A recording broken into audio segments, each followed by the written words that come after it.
Nobody likes to deal with talking about what would happen to them if they were to pass away. It triggers a lot of emotions.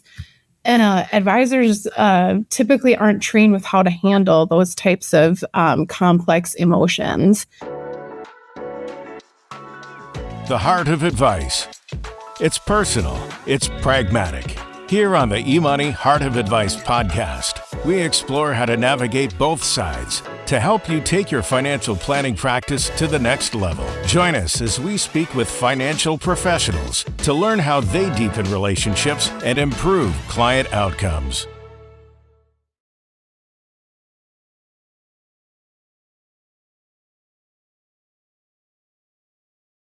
Welcome to the Heart of Advice podcast presented by eMoney. I'm Sasha Robinsitter.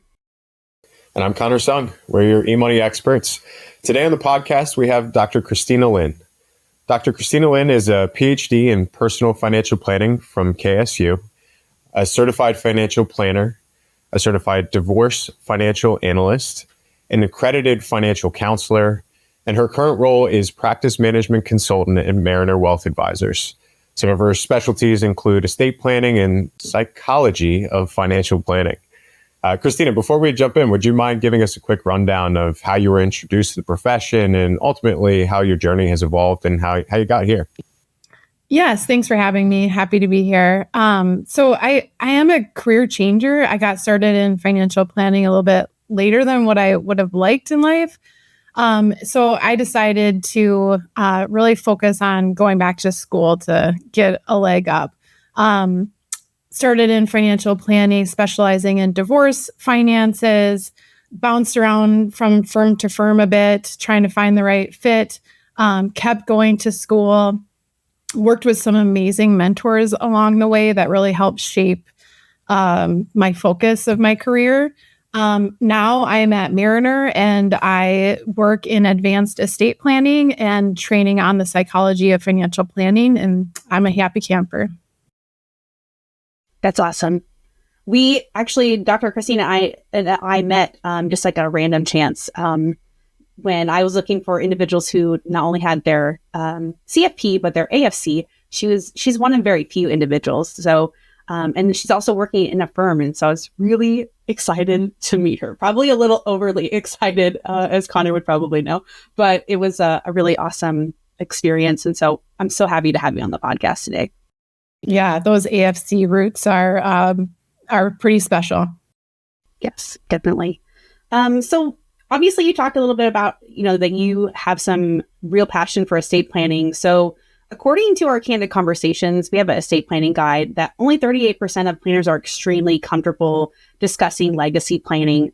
So I just want to ask you, why is it such a struggle for advisors and how do they overcome those obstacles so they can have their clients have updated estate plans? Yeah, I think there's two pain points that contribute to that statistic. One is the uncertainty around estate planning. People just in general don't like uncertainty, and estate planning deals with it is just surrounded by uncertainty. Nobody likes to deal with talking about what would happen to them if they were to pass away. It triggers a lot of emotions. And advisors typically aren't trained with how to handle those types of complex emotions. Second, I think that the schooling that we receive as financial planners isn't sufficient to do a proper estate plan. And so you have to go fish out the training or mentorship to really be able to conduct a proper estate plan review. So not having the proper training around estate planning, I shouldn't say proper, but enough to make you feel comfortable with it, doubled with the uncomfortable emotions that is triggered by clients when you talk about estate planning, I think those things contribute to why planners can be so proficient in other areas of wealth management, but maybe kind of shy away from estate planning. I definitely agree with you there. Even from my own experience of dealing with estate plans for my parents and then other people, that conversation is just uncomfortable one. So yeah, we definitely have lots of estate planning conversations here.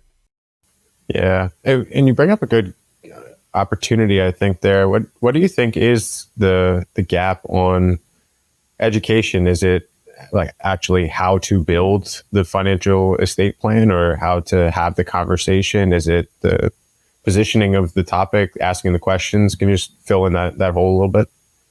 Yeah. Well, I should start by saying that everything I say here is just my opinion. It doesn't not represent Mariner, but I do think that it really starts with the avoidance of reading the estate plan documents themselves. My mentor, Scott Lunau, he's an estate planning attorney, and he's the one who really helped me get over the nervousness about tackling estate planning. And he's always says that you do not need to be an estate planning attorney to be able to do a good estate planning review.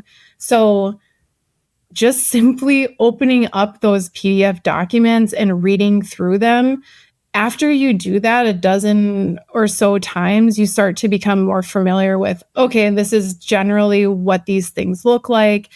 And you can start becoming pretty proficient with reviewing them. You actually don't need to go through the entire document. You're really looking for two sections that are pretty small sections. You're looking for who do they name as fiduciaries and are those appropriate and for that client? And then you're looking at what happens to you after you die. The rest is more or less boilerplate language. And so you can just skip to those sections and get really comfortable with those two things.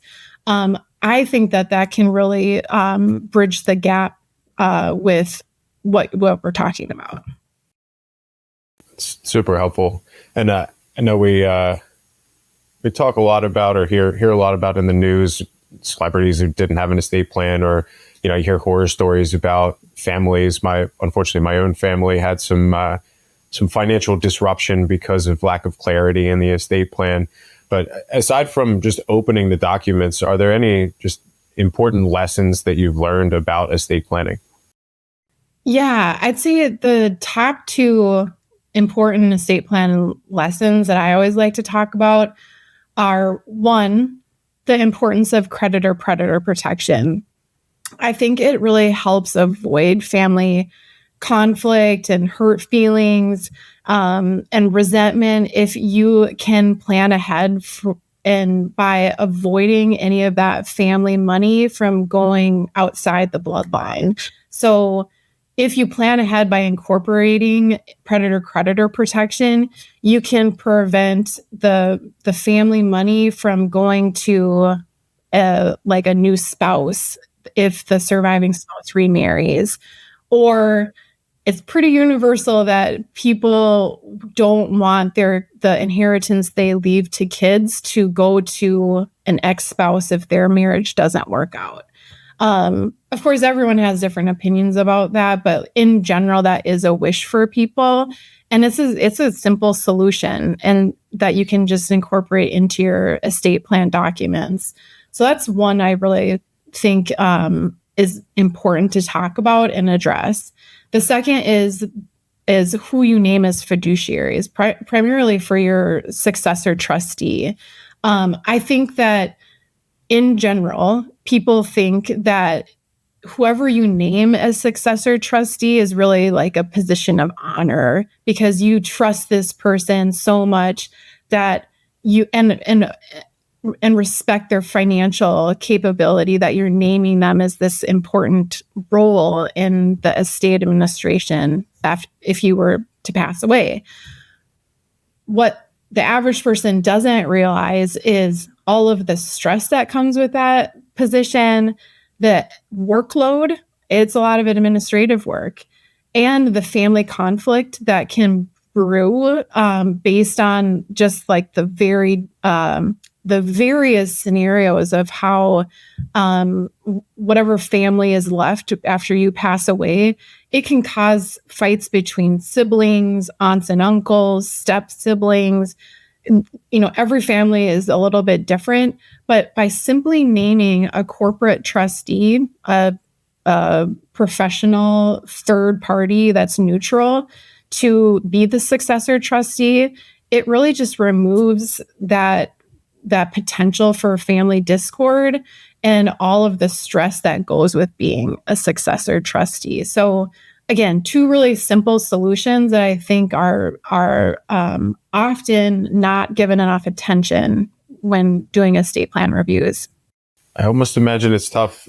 I feel like most people look at their trustee as somebody that's close to the family that can deal with some of those family ties, but maybe the not foreseeing some of the stress that comes along with it. And I totally agree that, getting intermediated there with a third party that can be a trusted role. Before we go on to the next section, I do want to just have you define, I think fiduciary may be a little bit more of an expanded definition here, but as you talk about fiduciaries across the estate plan, can you just explain what you mean? Yeah, absolutely. So that's just really a general term for who you're appointing to be in charge of your stuff or your decisions if something were to pass away if you were to pass away or become incapacitated. So I'm talking about the agent named in your powers of attorney, medical and financial powers of attorney. I'm talking about the executor of your will, personal representative. I'm talking about successor trustee in your revocable living trust, for example, or the trustee of an irrevocable trust that you create. I really want to roll into this next piece because I think it does kind of play in together. But you describe yourself as a behavioral finance enthusiast, which I love. I might have to use that term now. But when it comes to discussing topics like estate planning, how does behavioral finance come into play? Yeah. So, again, my focus in my career is really on incorporating the psychology of financial planning into all these different traditional financial planning principles. And traditional financial planning, I typically see that advisors are really good at those technical expertise areas. They're good at tax planning. They're good at investment planning. Some are good at estate planning. But there is this mysterious side to financial planning, which is when clients don't do what we tell them to do. Sometimes they're kind of nice to have, oh, you could make more money or save on tax if you do this. Other times it's if you don't do this, you're going to create a huge problem and you really need to do this right away for the benefit of your loved ones and yourself.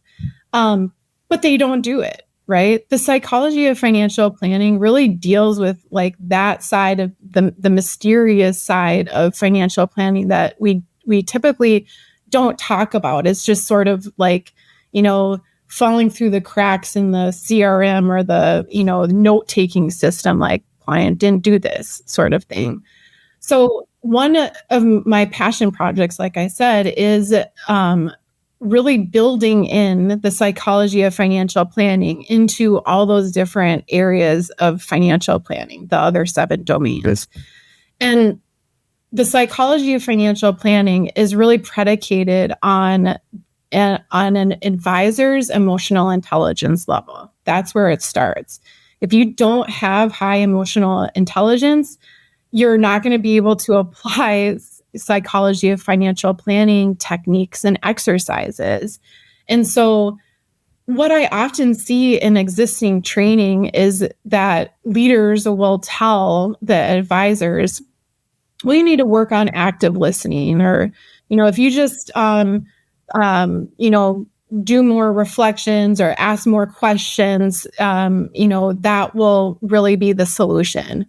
Well, I think that it's much deeper than that. It's about developing EQ skills, emotional intelligence skills. And the good news is that EQ skills is not like IQ skills, which is sort of more or less finite. You're born with, a certain amount of IQ skills that, no matter how much Sudoku I do, I'm not going to really, improve my IQ.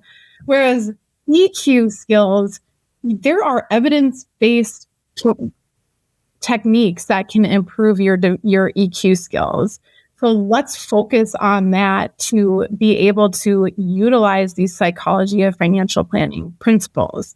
So yes, that's one of the areas that I'm working at Mariner is developing workshops for our advisors to go through to develop these EQ skills. And I do get some like puzzled looks. They a lot of times the response is like, okay, this is unrealistic. I wouldn't, go only talk about like the softer side of communication because I need to focus on the technical stuff. Well, the problem is that all we've done so far is focus on the technical stuff and really ignored the EQ side of it. So kind of what I'm doing is over focusing on the EQ side of it for this standalone training. And then at the end, hopefully, the message is that, okay, now that we have isolated these skills and worked on them in a safe environment for you to practice and receive feedback and learn some evidence-based techniques, now you can go back and put them in practice with your workflow in a financial planning meeting where you're talking about the technical side of financial planning. I love that you're talking about emotional intelligence. Just like side plug, my colleague Chris Moriel and I have done like 3 webinars on emotional intelligence just this year at eMoney. So, which, like we've looked at it from like just what is emotional intelligence to what is it with holistic planning. And then coming up with Summit, we have another one coming up, really focusing more on that relationship management piece. But I want to ask you about the self-awareness piece for advisors, especially when it comes to estate planning, because I'll be transparent with you as a financial professional myself. It took me 5 years after my son was born to finally put my estate plan in place. So I'm just curious, like, is it a self-awareness issue with estate planning? Is it more like just figuring out like how to really move it forward? Because it's just a scary topic in general. So yeah. Well, going back to the 2 points why I think more advisors are not embracing estate planning as part of their repertoire of what they're doing. I think it first starts with the self-confidence that they can effectively do this. So I do think some extra training. Personally, I learn the most from mentors. So if you can find a mentor to help you, just learn how to identify red flags and what an ideal plan might look like and what the options are to customize it based on a client's situation. That's really the starting point. And then to blend in the psychology of financial planning piece that is, being sensitive in a meeting when, reading people. So much of communication is nonverbal. Like, is one of the spouses avoidant of that? Giving them the space to think about what's going on for them, and then allowing them the platform to finally speak when they've had a chance to gather their thoughts. Not pushing them to action, but just trying to understand their perspective. Okay, I've made this recommendation. What's going on for you? Tell me where you're at. What are your thoughts? That sort of thing. So I don't know if that really answers your question about being self-aware, but it's definitely in the camp of developing those EQ skills. I think you did, that building of the confidence. I think it's one of the biggest pieces. And just being emotional in general, I think. So I think you did for sure.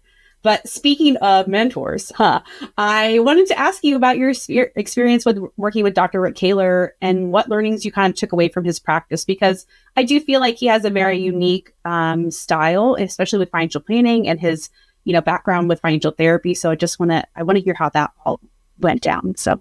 Yeah, Rick is larger than life. He's such an amazing financial planner and really an OG in the psychology of financial planning space. You go to read, a text on the psychology of financial planning, you're probably going to see his name as one of the authors.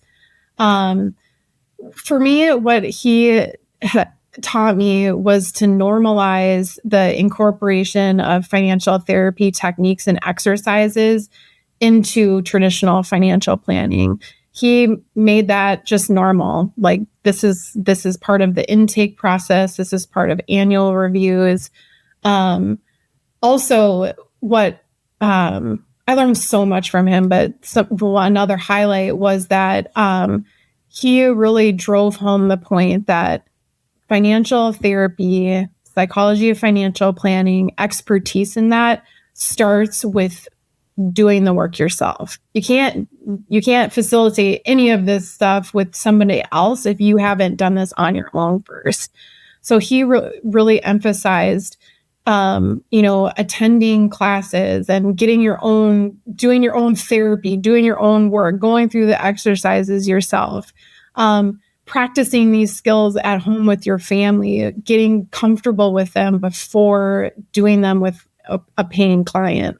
The last piece I'd say about what his work is so inspiring is he really focused on developing expertise in a modality called internal family systems, IFS.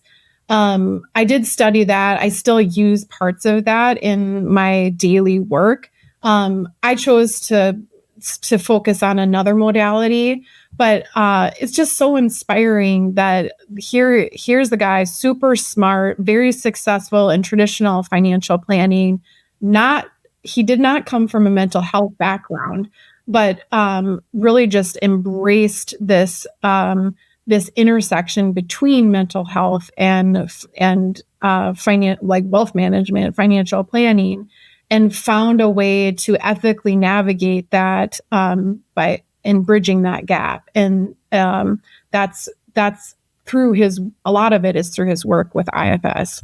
Rick is just a pioneer in the field, to me at least, and I'll speak for myself. But speaking about that self-awareness piece, that doing the work yourself, that's really where it is, and where advisors can really learn their own biases, the things that they're uncomfortable with, and just become better advisors, or as Connor says, better humans. So I'll hand it back off to Connor, though.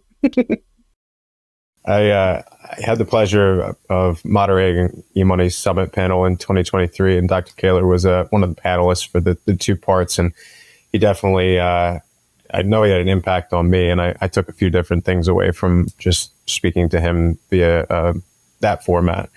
But so normalizing inclusion of these different techniques just into the financial planning process, I think is key. Doing it yourself, that's literally the way that we actually train most people to use eMoney as well, is build your own plan, figure out how it works, and then move on to helping other people with it. And, all of these different ways of getting to understand either yourself or the technology, whatever it is, before moving forward and trying to apply those learnings to other people's situations, with the inclusion of additional personalities and additional, biases and different things. We haven't talked about it yet, but you said that motivational interviewing is a really important tool for an advisor to use. Can you just give us an example of what that might sound like in practice?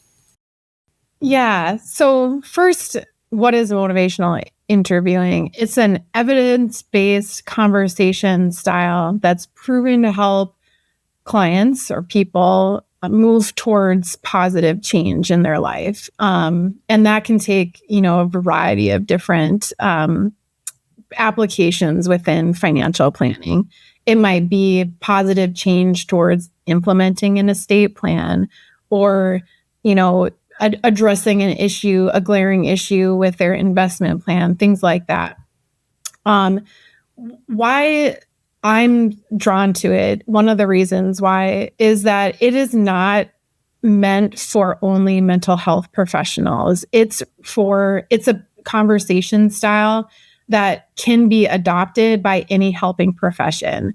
So you see, you see parole officers, you see a lot of people in the medical field, you see teachers, educators, just coaches, lots of different professions that utilize this modality to make their communication sound more effective with their clients. And because a lot of pushback that I hear from financial planners when we start talking about different financial therapy techniques and exercises is they say, wait a second, I'm not a therapist. I'm a wealth advisor. Like, I don't want to be doing this sort of thing. It's outside of my comfort zone and outside of my job description.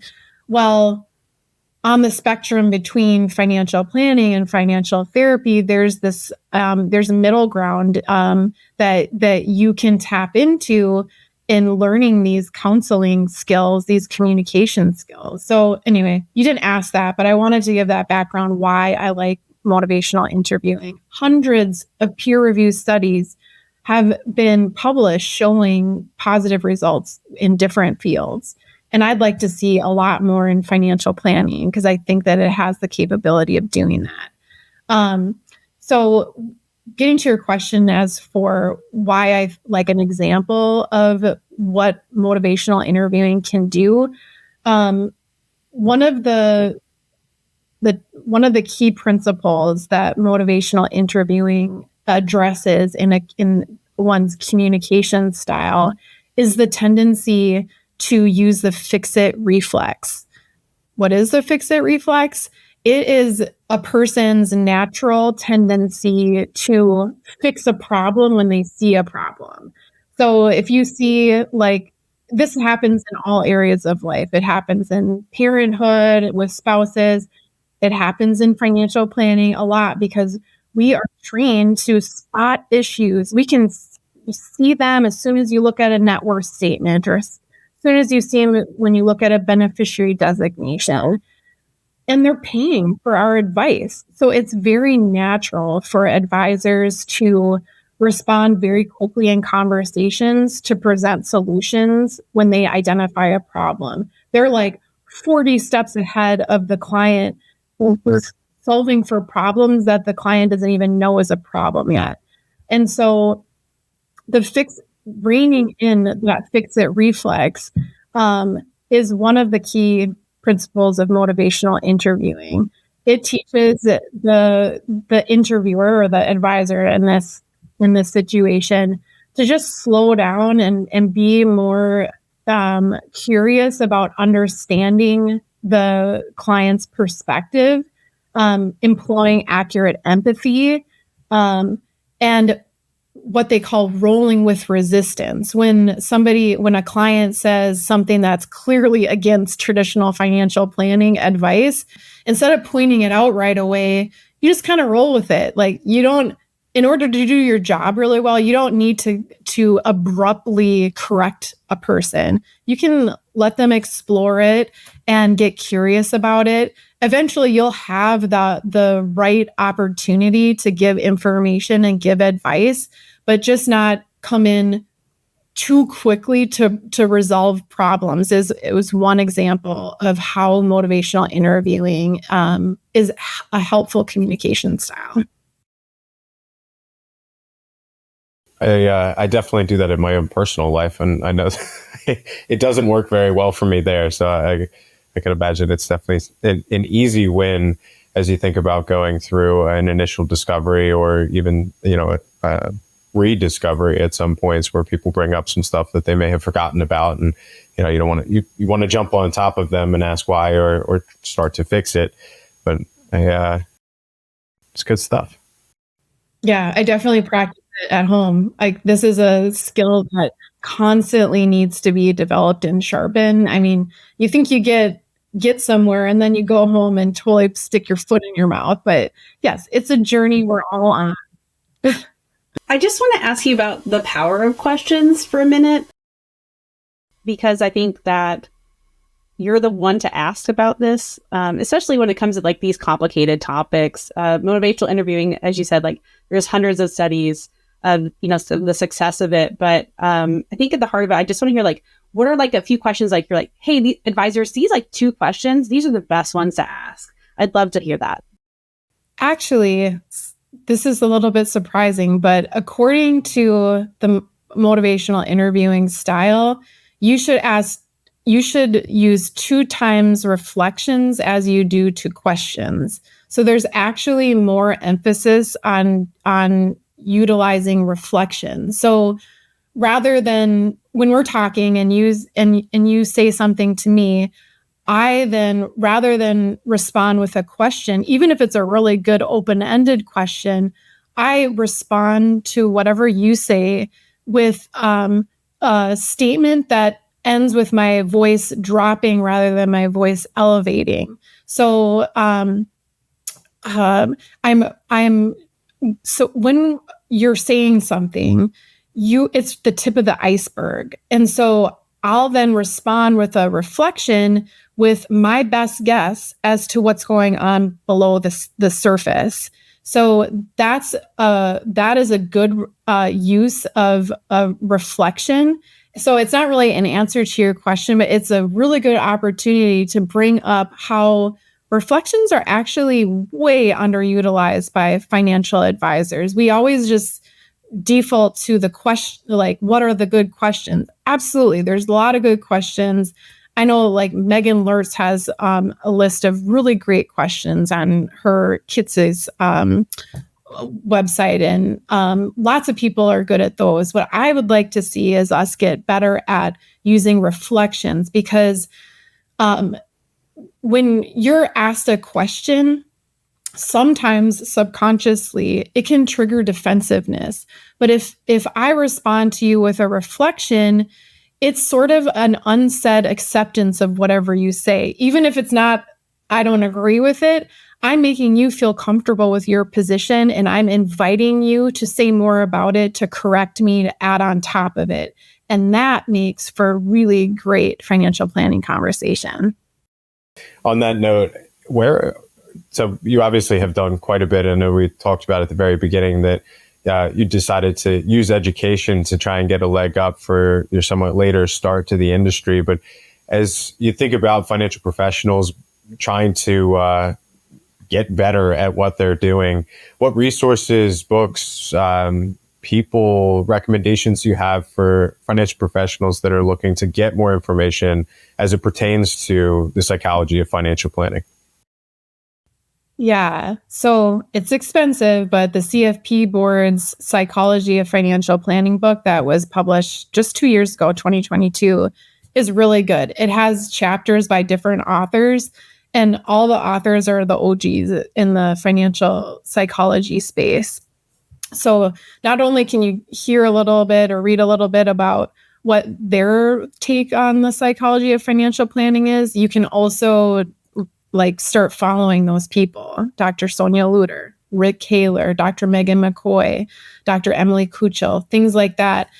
People like that. That's a really great resource to get you kickstarted into this space. Also, if anybody's interested in learning more about motivational interviewing, a really great resource is the book. That one is inexpensive. It's written by the founders of motivational interviewing, Dr. Bill Miller and Stephen Rolnick. And it walks through all the principles, and you can then take courses you can get training, live training on it too. And then lastly, I think a really good kind of consumer-facing book is The Psychology of Money by Morgan Housel. It's a great book. That, and I would say track down Dr. Christina Lynn, and she'll be able to help you out too. Yes, definitely. We just have one final question for you, Christina, is lastly, how would you define the heart of advice when it comes to financial planning? Yeah, so I think it goes back to what I was talking about with the traditional financial planning and the mysterious backside of the traditional financial planning. Like, what's going on under the surface for your clients. Be really endlessly curious about what's going on for them, and make it your mission to really understand their perspective without any ulterior motive. I think that ultimately you're going to give really great advice because you're trained on the technical expertise side of things to do that. You know how to use eMoney well, for example. Those are all really great tools.